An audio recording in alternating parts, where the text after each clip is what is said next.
In 1363, the King of England looked out at his streets and saw something that absolutely furioused him. Poor peasants dressing like royalty. A single velvet gown could cost an ordinary worker 5 entire years of heavy labor, yet people were starving themselves just to buy one. So the Crown passed a law that made looking too rich a literal crime. But here's the question that law never answered. Why were the poor so desperate to dress like the rich in the first place? Stay with us, because this isn't just a story about clothes. It's about the one thing the medieval elite feared more than plague or rebellion, the terrifying possibility that you couldn't tell who was who anymore. London, 1363. The city stinks of fish, mud, and ambition. Along Cheapside, merchants hawk silks from Florence and wool from the Cotswolds. The streets are crowded with men in woolen tunics, women in linen kirtles, apprentices in their masters' cast-off clothes. And amidst this sea of practical dress, something strange catches the eye. A firm servant girl wearing a fur-trimmed cloak, a baker's wife in a gown of scarlet silk, a tanner's son in leather boots that cost more than his father's entire stock. These aren't the lords and ladies of the realm. These are peasants, tradesmen, laborers, and they're dressed like nobility. To modernize, this might seem trivial. Who cares what people wear? But in 14th century England, clothing was not fashion. It was law. It was status. It was the visible boundary between who ruled and who served. And when that boundary blurred, the entire social order started to crack. Edward III was not a man who tolerated cracks in his kingdom. He'd spent decades fighting wars in France, raising armies and borrowing money from anyone who would lend.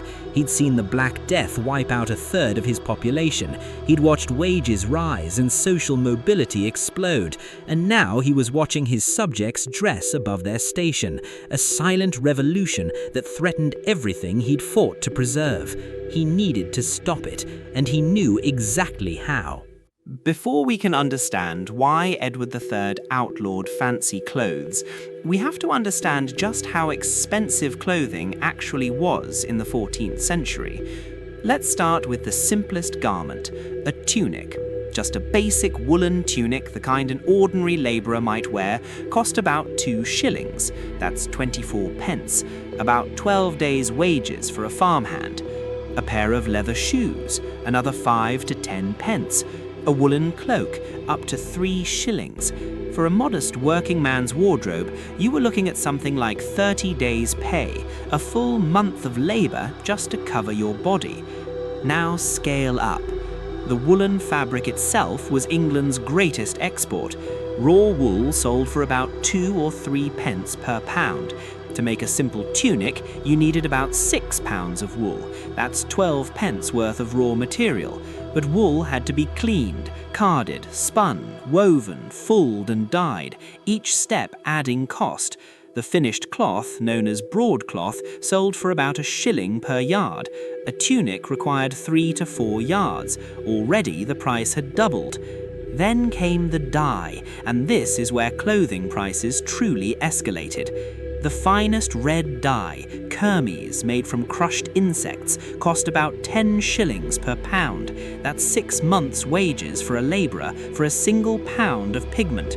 To dye 1 gown scarlet, you'd need at least 1 pound of dye. The same fabric that cost a few shillings raw now cost a small fortune. But the real luxury goods came from abroad. Silk from the Byzantine Empire, velvet from Genoa, furs from Scandinavia, ermine, sable, vair. A single bolt of Italian silk could cost £20. £20. That's roughly 1,200 days of labour, over 3 years of wages, for fabric. Now you might be thinking, who could possibly afford this? The answer, before 1363, was anyone with enough coin, anyone who'd saved for years, anyone who'd inherited, anyone who'd simply decided that looking like a lord was worth sacrificing everything else. And that's exactly what Edward III saw in the streets, a society where cloth had become status, and status had become tradable. Consider a woman named Margaret. She was a shopkeeper in Bristol, a widow who ran her late husband's provisions business. By 1363, Margaret had saved about £12, the equivalent of roughly 2 years' profits. She owned her shop, paid her taxes, and had no living family to support, so she made a choice. She spent £4 on a gown of silk damask, another £3 on a fur-lined mantle, 2 more on shoes of the finest cordovan leather. In one afternoon, Margaret spent more than she'd earn in the next 5 years, and she didn't care, because when she walked through Bristol wearing that gown, no one could look down on her. She was transformed. In the eyes of the law and the crown, she was a fraud. But Margaret wasn't unique. She was the new normal. Across England, the plague had created a labour shortage. Wages had doubled, sometimes tripled. Workers who'd once earned 2 pence a day now earned 4, 5, even 6, and they were spending their new wealth on the one thing that had always been out of reach, the clothes of their betters. The Crown saw this as chaos, as disorder, as a direct threat to the divine order of things, because if a baker's daughter could dress like a baron's wife, what distinguished the baron from the baker? If clothing no longer marked status, then status itself became meaningless. Edward III had fought his entire life to preserve the feudal hierarchy. He'd been raised to believe that God had ordained the order of society, peasants to work, clergy to pray, knights to fight. Clothing wasn't just adornment, it was a sign from God, and when the signs became untrustworthy, the whole system wobbled. So the king looked at his streets, he looked at Margaret in her silk gown, and he decided that the law needed to step in. In June 1363, Parliament passed a law that would become known as the Sumptuary Statute, or more precisely, the Statute of Apparel, and it was breathtaking in its detail. The law carefully specified exactly what each social rank could and could not wear. Knights could wear certain cloth, esquires and gentlemen could wear certain furs, yeomen could wear certain colours, and labourers, the lowest of the low, could wear almost nothing of value. Let's read some of the actual text. The statute declared, "Cloth of gold, cloth of silver or silk shall not be worn by any man unless he is a knight of the Order of the Garter or a lord of the realm.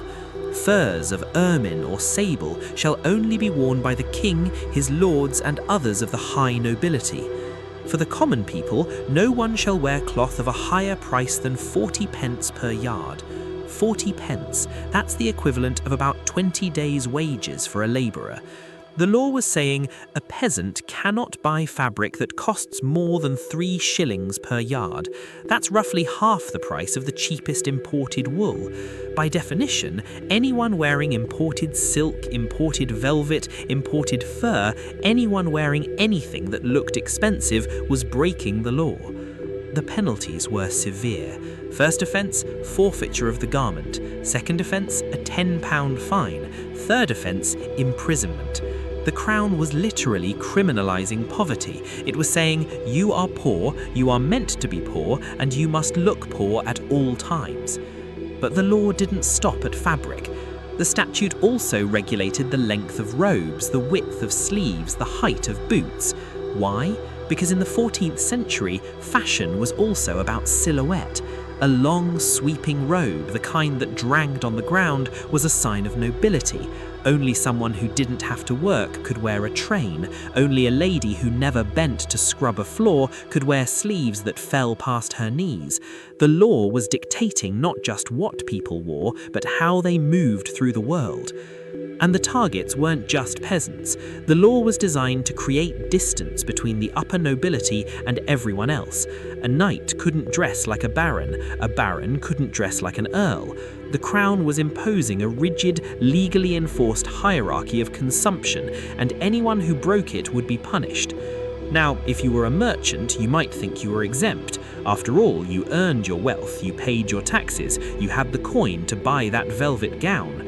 But the law made no distinction between earned status and inherited status. The law said, you were born a merchant, you will die a merchant, and you will dress as a merchant in between. No amount of silver could buy you the right to look like a lord. And this is where the law touched something deep in the medieval psyche, because wealth and status had never been perfectly aligned. There were poor knights and rich peasants. There were merchants who could buy entire lordships. But as long as the rich merchant looked like a merchant, the system held. The moment he dressed like a lord, the line between classes vanished. The crown couldn't allow that, so they legislated. But here's the irony. The law was almost impossible to enforce. Who would police every garment in England? Who would patrol the streets of London and Bristol and York, checking hem lengths and fur types? The Crown had no police force, no standing army, no bureaucratic apparatus that could inspect every woman's dress. The enforcement was sporadic and arbitrary. Sheriffs were supposed to report offenders, courts were supposed to impose fines. But in practice, the law was used selectively. A local official might fine a rival merchant for wearing illegal cloth. He might ignore his own neighbours. The law became a tool of social control, not a universal standard. And yet the law achieved something subtle. It stigmatized the poor who dressed above their station. It made the desire for luxury seem shameful. It created an atmosphere where the peasant in silk was not just breaking a law, she was violating a moral code. The law might not have been enforced evenly, but the social shame it created was far more effective. Because the dirty little secret of the 14th century was this: everyone wanted to dress like the rich. Everyone wanted the status that clothing conveyed. And the law was trying to kill that desire at its source. But the law's real significance wasn't its details, it was the why. Because in 1363, something deeper was happening in England, something the Crown was trying desperately to hide. Let's talk about what the Sumptuary Statute didn't address. Because while the king was busy outlawing velvet gowns, his own subjects were doing something far more dangerous. They were making money. They were earning wages that in the pre-plague economy would have been unimaginable. They were climbing the ladder. The Black Death of 1348 to 1349 had killed between 1/3 and 1/2 of England's population. The labour shortage that followed had sent wages soaring. In 1350, a labourer could earn more in a day than he'd earned in a week before the plague. The peasants who'd survived the Great Mortality were suddenly in demand. They could name their price.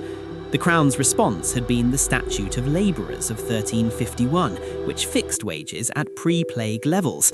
But that law had been largely ignored. Workers knew their value. They knew that the crops wouldn't harvest themselves. They knew that the lord couldn't replace them if they walked away.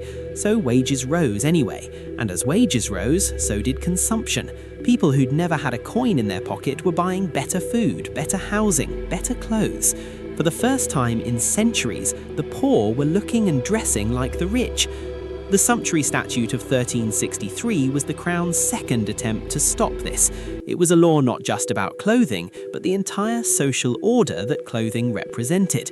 Edward III was saying, stay in your place, and if you can't afford to stay in your place, at least look like you can't afford it.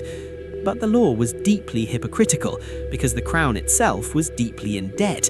Edward III owed tens of thousands of pounds to Italian bankers and English merchants. He'd borrowed so heavily that some of the lenders had gone bankrupt. And how did he raise the money to pay his debts? By borrowing more, by raising taxes, by debasing the coinage. The king's own consumption was excessive. He wore cloth of gold, he feasted on imported spices, he hosted tournaments that cost small fortunes, he built a palace at Windsor that would eventually cost his successors millions. The king's extravagance was legendary, yet he was telling his subjects that they couldn't afford to be extravagant. This hypocrisy was not lost on the peasants. By the 1360s, England was simmering with discontent. The peasants had fought the plague, worked the land, and endured the Crown's endless taxes. And now the Crown was telling them they couldn't even dress decently. They couldn't wear the clothes they'd earned. They couldn't look the way they wanted to look.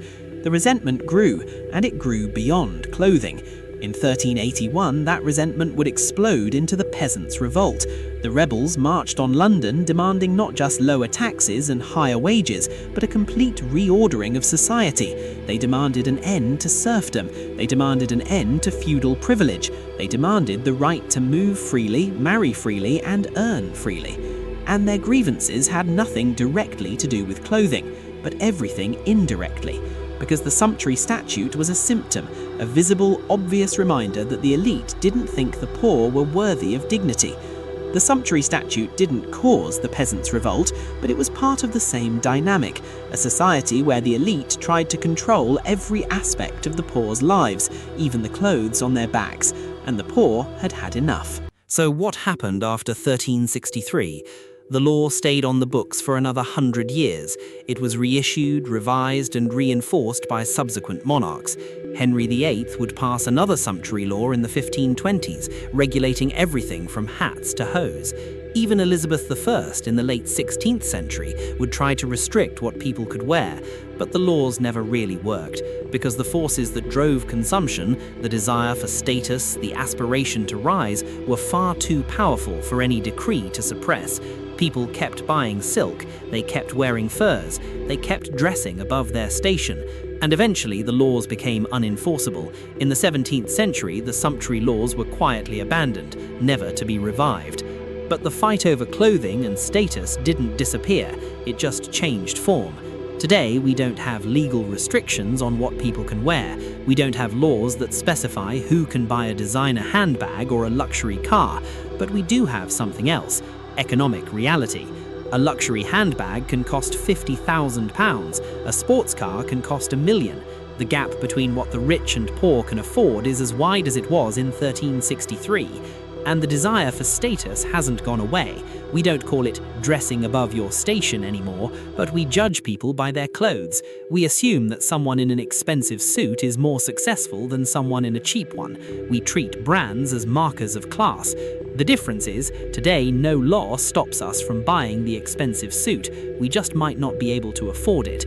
There's a modern term for this: conspicuous consumption. The economist Thornstein Veblen coined it in the 1890s to describe the way wealthy people spend money simply to show off their wealth, and it's still with us. The silk gowns have become designer dresses, the velvet cloaks have become Italian suits, the status symbols have changed, but the game remains the same. Edward III's law was a failure. It didn't stop people from dressing above their station, it just made criminals out of people who were simply trying to look like they mattered. And in a sense, the law was a product of the old feudal order, an order that was already crumbling. By 1363, the system was unsustainable. The plague had changed everything. The peasants had new power, the social hierarchy was under stress, and the Crown's attempt to fix it with a clothing law was more a symptom of its desperation than a solution to its problem. Because the deeper question, the question the law never addressed, was why the poor were so desperate to look rich in the first place. The answer is simple: because looking rich was the only way to feel respected.